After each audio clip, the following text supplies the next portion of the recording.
Hey, welcome to my channel. Today we're setting up to paint on Plein Air at Quiet Valley Living Historical Farm in Stroudsburg, Pennsylvania. I'm setting up my lightweight homemade Plein Air paint box, which is preloaded with paint on my removable palette. And just get this set up quickly and we'll get started. So it's a cold, wet, dreary spring morning, and I came to the farm today with the intention of painting some livestock, specifically the large pigs that they have here on the farm. And there's been times where I've come here in recent weeks where I've intended to paint sheep and they've evaded me, either going out into the fields or running past me to feed as the farmhands come out to feed them. But today, there were a lot of distractions laid in my way. There was a beautiful scene, which I'll put up here in just a moment, on the trailway or the pathway from the parking area to the farm, which had been flooded by recent rains and created some interesting light effects with the reflections on the flooded pathway.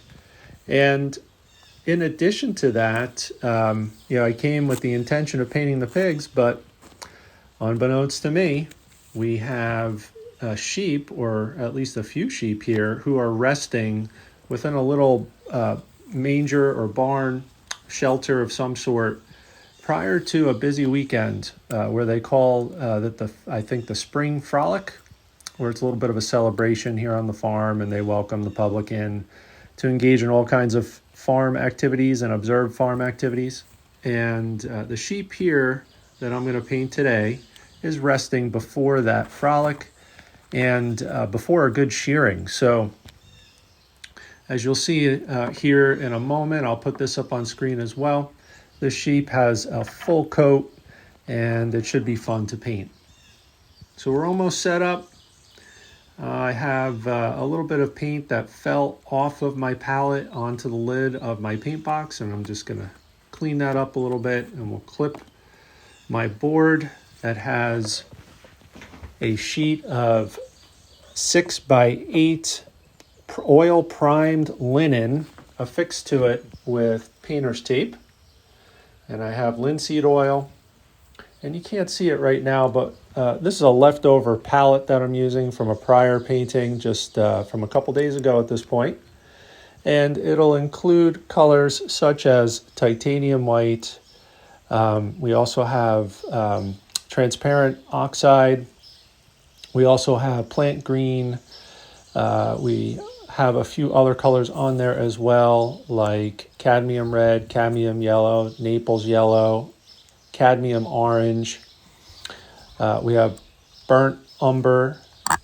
We also have cobalt blue, ultramarine blue, and in addition to that, we also will find sap green on this palette as well.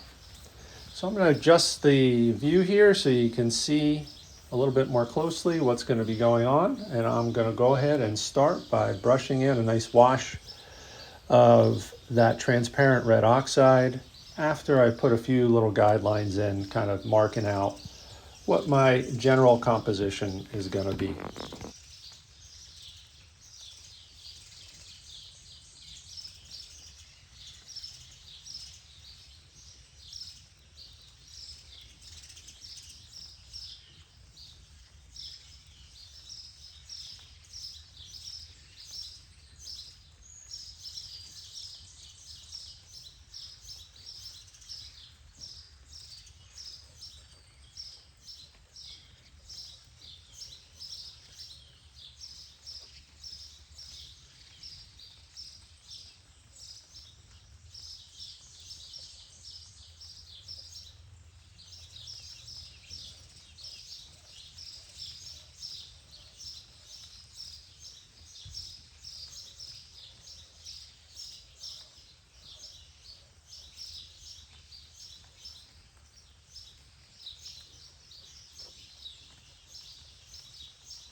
Now you can see my composition is kind of laid in. You can see hints of the doorway through which you can see the sheep who's resting on hay, on a bed of hay. And it has a warm red tint to it right now. We'll work our way through this painting and gradually cool that down to more closely match the tones, at least to some degree, found throughout this scene.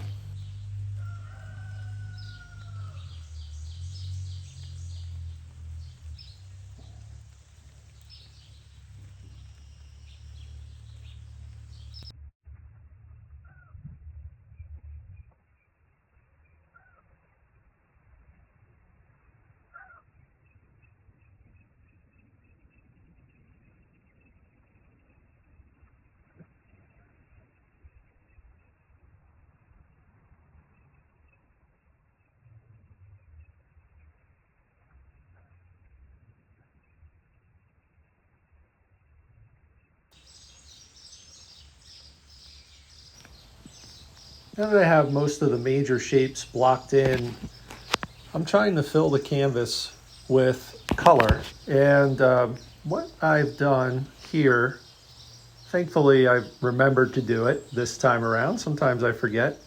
I use the good old eye squint process for assessing the basic colors and tones, or mainly the tonal qualities within the scene. So I squinted my eyes and looked at the scene through my eyelashes.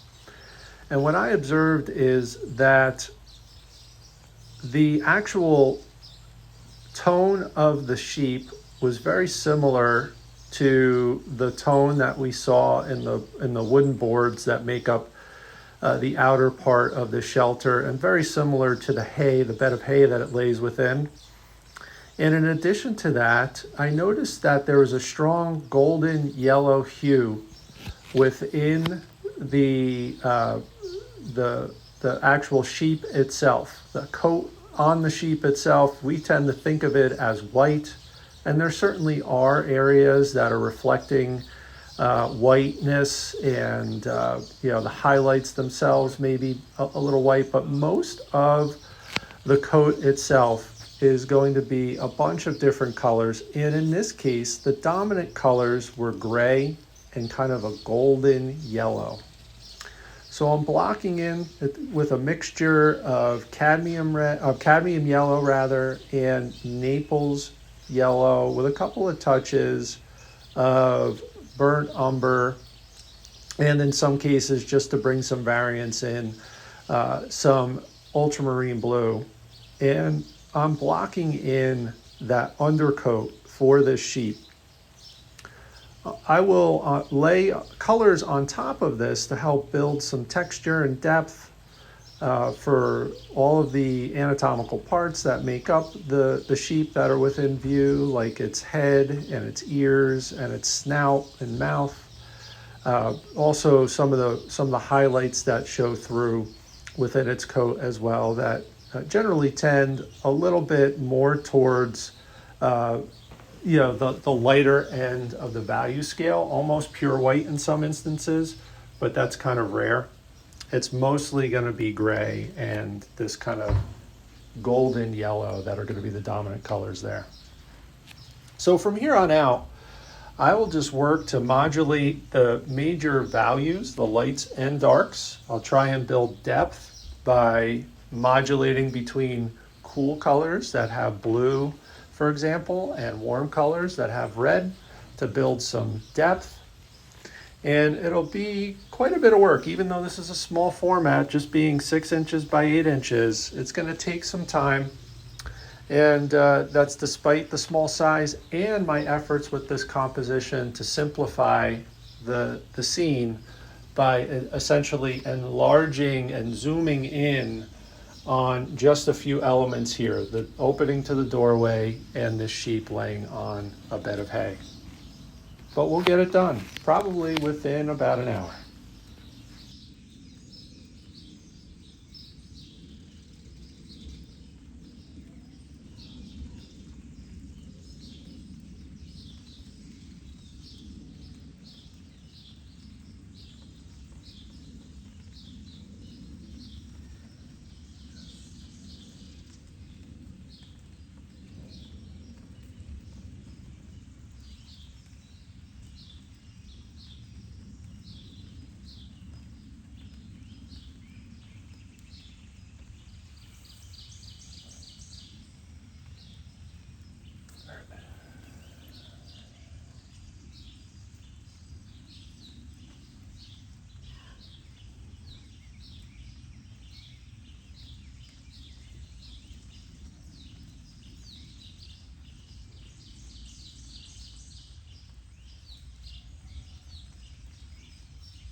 Now, we started with some success here to build some of the three-dimensional form related to the sheep by gradually layering in some mid-tone values. These are lighter grays, and they include some variation in tint. In some cases, the lighter gray that was used on the snout, for example, has a little bit of a yellow tint or a blue tint. And the same goes for the coat that you'll see on the rest of the sheep's body. Now I'm going in with a mixture of ultramarine blue and burnt umber. In some cases, I'll add a little bit of sap green as well. And the attempt here is to further enhance the depth within the darker area within this little manger that the sheep is laying within. We want to push that area back by having a cool, darker tone, and we don't want this to be too blocky and boring. So we're going to use this small brush, and we're going to build up brush strokes and allow those brush strokes, mostly vertical brush strokes, to help create the kind of appearance of atmosphere. Even though it's dark and there's not a lot of light filtering through there, we do want to create the subtle hint of some of the boards on the back of the manger picking up the light and reflecting it. We don't want just a big, massive, black, bluish area, because that just wouldn't be very appealing from a painting, to look at on somebody's wall. So we want to make it interesting. And we're going to do the same thing almost in reverse fashion with these boards that are on the front of the manger. They're starting out very, very warm. Morning. Can I ask you a question? That guy on the right, what kind of, he's a sheep? Yeah. All right, okay. What kind? I'm not really sure. You're not sure? Okay. Yeah. Yeah. They're very talkative. Yeah. Now the ones out in the pasture, Yeah. we moved them in, and it's real noisy in the bottom of the barn now because I think they get their shots maybe today or something, Okay. and then it's easier for the vet. And then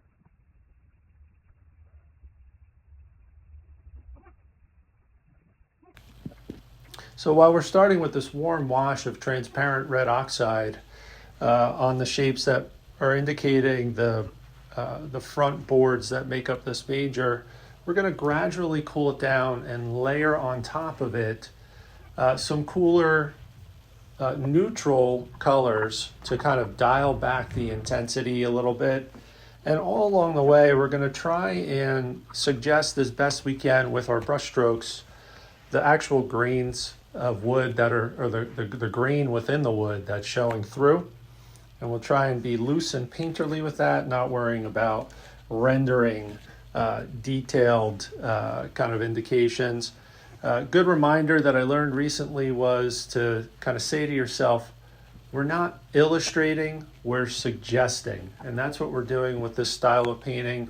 We're not trying to paint every hair on the coat of the sheep, every grain within the wood boards. We're just suggesting with the intention of allowing the viewer and their mind, their brain, their imagination, and the way that they process visual data to actually translate what we're putting down on the canvas here into an image that makes sense to them. So I just thought that was helpful. One of those things that I picked up in my reading recently on the topic of painting.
focus here. A little too light.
Well, there you have it. We're getting close to wrapping up this session. Just a few more touches and we'll be done for the day.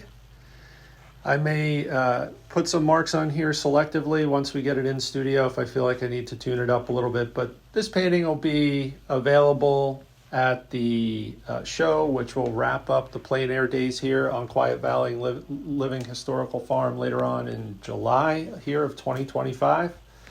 But this painting is by and large done. If interested, check out more of my work on my website at thomasmichaelneiman.com or find me on Facebook and Instagram. You could find my work under my name, Tom Neiman, or under Pocono Plein Air. Thanks again. Take good care.